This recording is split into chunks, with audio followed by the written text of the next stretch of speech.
want you to know straight out of the gate, I see you, I hear you, and you matter. Even your regret matters, right? Because I've been you. Hell, even though I am alcohol free as fuck, I still get regret spirals all the time because even though I don't drink anymore, my nervous system doesn't care about the source. It only cares about the rupture, the shame, the guilt, the fear. They still visit even though you do not drink alcohol. You wake up with that sinking feeling in your stomach. Your mouth is dry. Your brain absolutely fogged, and your soul feels bruised. You reach for your phone, dreading the text messages you may have sent. You piece together flashes from last night. Did I say something? Did I cross the line? Did I lose them? Did I lose myself? This, ladies and gentlemen, is the regret spiral. The brutal morning after barrage of shame, guilt, and humiliation. And today, we are answering one of the biggest questions in the sobriety space. How the hell do I handle the shame of the day after the night before?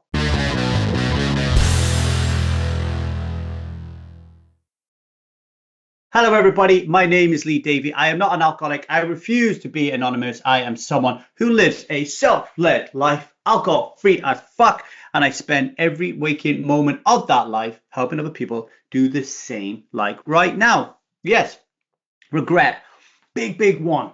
You know, this is a continuation of our series of the big questions, and this is a massive one, right? How many of you have woken up the day after and said to yourself, holy shit, I'm never drinking again, or what the fuck did I do last night, right? And if you're in this space, if you're lying in bed now actually in a regret spiral listening to this podcast, there's probably 4 really loud voices going on inside your noggin. The scared one, what if I ruined everything? The guilty one, you always do this. The ashamed one, you are this. And the avoidant one, let's just drink again so we don't have to feel this pain. And I just want you to know straight out of the gate, I see you, I hear you, and you matter. Even your regret matters, right? Because I've been you.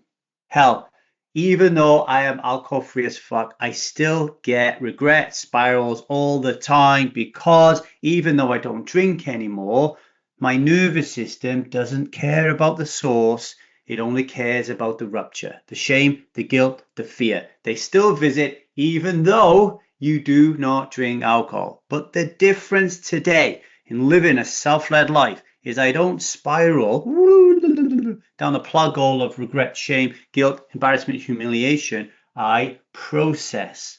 And this is because with alcohol out of my life, it's allowed me to build a mechanism into this great, wonderful gravy of a life to relate to regret that doesn't just survive it, but it transforms it. And that, my beautiful strivers, is what I want to gift wrap and hand to you as my gift on this beautiful day, okay? Because if you drink alcohol, and this isn't about stopping drinking alcohol, I mean, come on, right? Like, if you want to deal with this regret problem, the low-hanging fruit, stop drinking alcohol. If I don't have this problem connected to alcohol, right? Like I have regrets. I have those regrets I just told you, but I don't have them related to alcohol. So we can just quit alcohol. You know that, right? So this isn't about quitting alcohol, but just know that if you do drink alcohol and you continue to drink alcohol, then there's a statistical probability that you're going to semi-black out or you're going to black out. And this kind of rupture is going to happen again and again and again. So really important. When it does, you need to have the tools to repair your integrity, not deepen your despair. And that's what today is about, all right?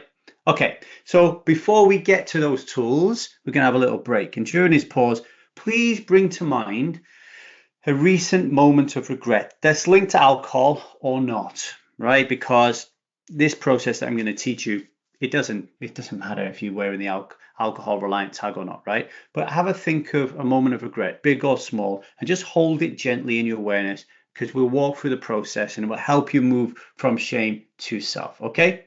Wonderful.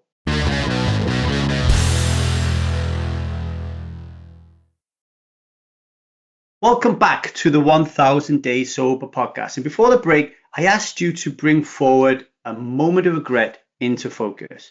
So now let's use that example and we're going to move through it together, okay? And we're going to use a methodology that I first learned from the Conscious Leadership Group in a great book, The 15 Commitments of Conscious Leadership, where one of those commitments is about integrity.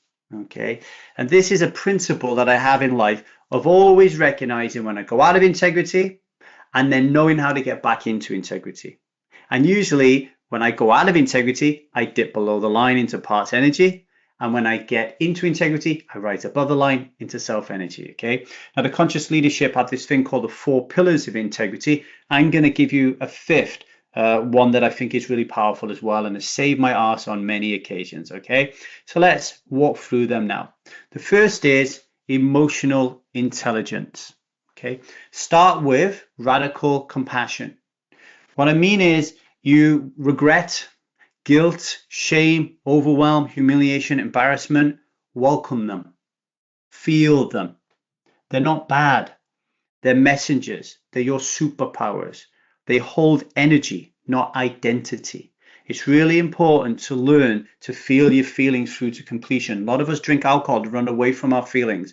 To become alcohol-free as fuck and live a self-led life, we have to learn to tune into the feelings in the body and ask them, what is their message? What are they trying to tell me right now? So if you're feeling healthy shame, it's probably telling you that you stepped out of integrity, right? So you need to learn to talk and communicate with your emotions and your feelings.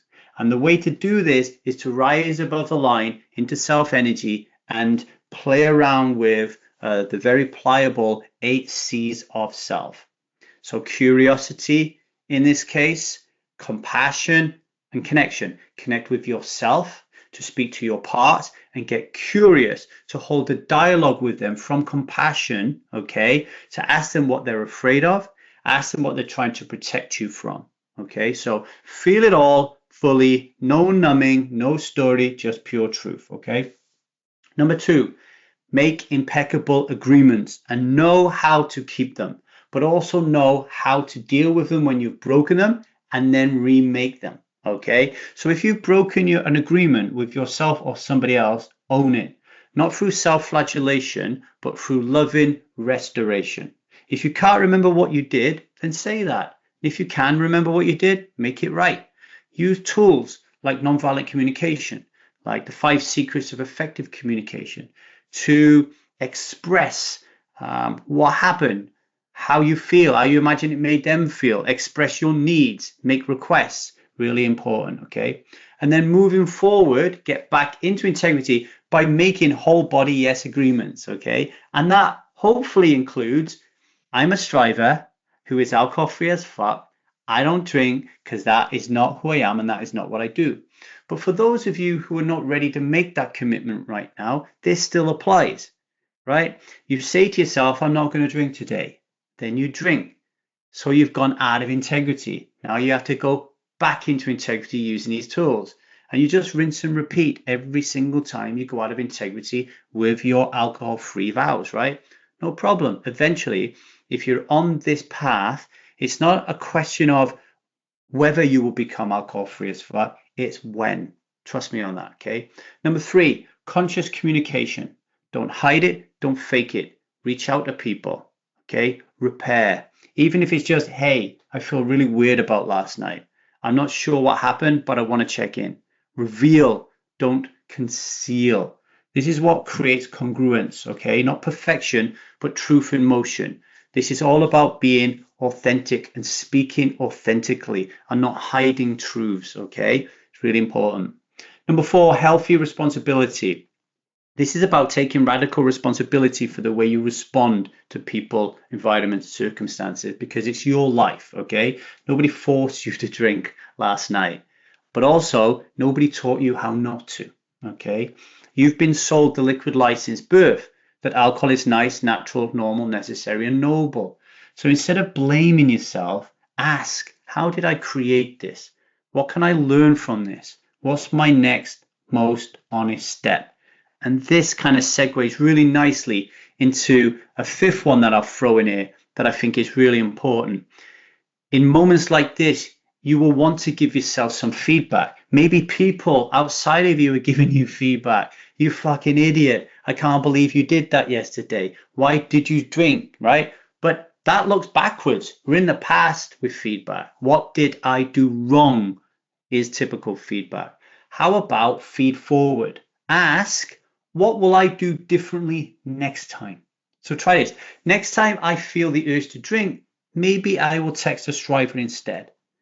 Okay, that's feed forward integrity. And I think that is growth, that's self, where feedback is more reactive. Okay, because regret isn't here to punish you, it's here to wake you the fuck up, to invite you back into integrity.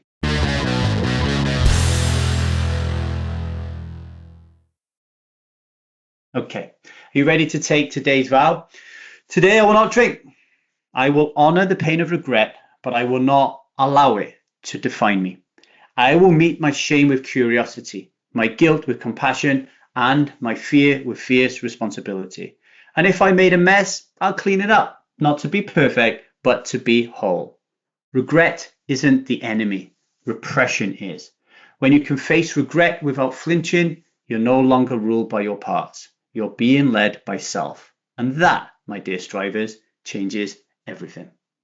As you go about your day today in beautiful self energy, ask yourself these questions. What part of you shows up the morning after? What do they believe about you? What's the story? And how would self respond differently if you was able to rise above the line and talk to yourself and communicate from that space? My beautiful strivers, if this has been really helpful for you today, do me one favor. Please rate and review the show on whatever podcast you are listening to. I'd really appreciate it. And press that subscribe button as well. I'm currently in the process of creating the Strive Foundations, a course that will let you have a little insight into the 6-month powerhouse that is the Strive method. If you're interested in taking the Strive Foundations course, email me at thestrivemethod@gmail.com and I'll get you on the list and I'll let you know as soon as it's done. It'll be coming out in the next couple of weeks, okay? Are you ready to take the sovereign vow with me? Come on, my strivers. Hand on the heart, hand on the belly, big deep breath. Let's just get settled wherever you are. If you're running around the park, let's just stop for a minute, ground your feet, okay? I am a striver who is alcohol free as fuck. And I will not drink because that is not what I do and that is not who I am. Until tomorrow, you beautiful people, much love and strive on, everybody.